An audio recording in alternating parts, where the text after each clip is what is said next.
Thanks for joining me for another in-depth episode. This one is for the Phaze 3. This one's going to be a lot of fun, mostly because I love everything about this ball so much.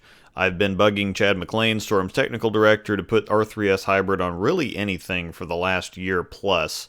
The Intensifyer has been such an amazing ball for me, and the cover characteristics and the look it creates on the lane is just too impressive to ignore. It's super clean, super angular, very Pearl-like actually, so aside from being visually captivating, the results back all that up. Quite often you'll love the way something looks, it fits your eye for ball reaction, or you can see the potential with certain facets of reaction that make it look appealing, but that doesn't always translate to success. With the Phaze 3, I'm incredibly excited that everything comes together. Most better bowlers will tell you they like darker colors or a quieter looking blend so that they don't have bold flashy colors distracting them from seeing the ball roll. It's much easier to pick up on tiny ball reaction hiccups like when they see a small hook spot developing early in the lane and the ball seems to skip a bit, which is critical information. That's much harder to see with a ball that might be more colorful and better looking on the shelf, but the quote-unquote boring balls are the ones that are the most readable most of the time. Some color can help you read misses, like if you got up the back of it too much or if it's burning up on friction, and the Phaze 3 checks all those boxes extremely well.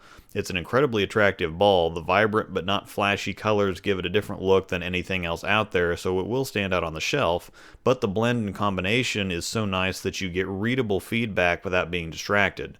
If you look closely, you can see the hand adjustments I've made or when I've just flat missed.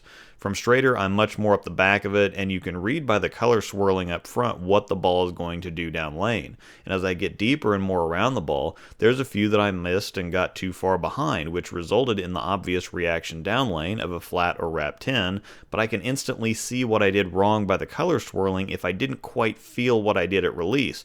But it's not so bright and loud that it's distracting me from reading the reaction. It's actually helping. The velocity core creates a very familiar shape throughout the lane. It's tumbling, it's rolling, it's revving, it just wants to go, but being symmetric, it's not overpowering. I imagine most of you out there have or have had a Phaze 2 at some point.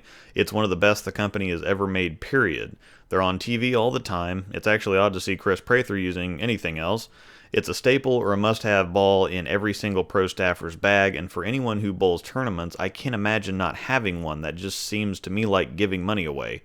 The original Phaze was a bit of a quandary. They used a really different cover on it, which was pearl, but really smooth, almost like what you'd expect a Pearl Crux Prime to act like.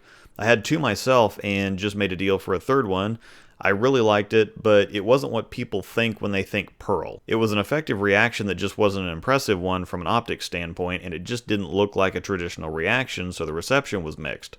People were initially hesitant about the Phaze 2 because of that, but have obviously been won over.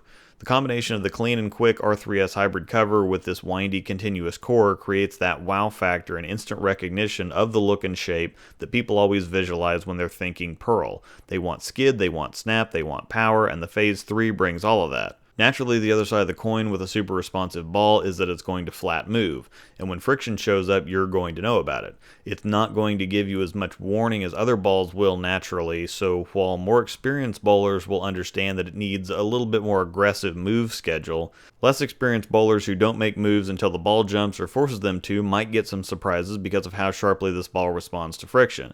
However, this is a longer and stronger Phaze 2. The strength and dominance of the core harnesses the power of the cover well. With quick covers, sometimes you get an early read, but when you go to move left, it goes too long and gets flat. Not the case at all with the Phaze 3. It just keeps coming, and despite the shine, it's strong enough to get traction earlier, and the revving of the core helps it to stabilize in the mid lane so that the cover can dig in and suck the pins back into the pit. The Phaze 3 is everything I expected and hoped it would be, and as the cover breaks in and the friction response tames down a little bit, I can only imagine it'll get better. Thanks for watching.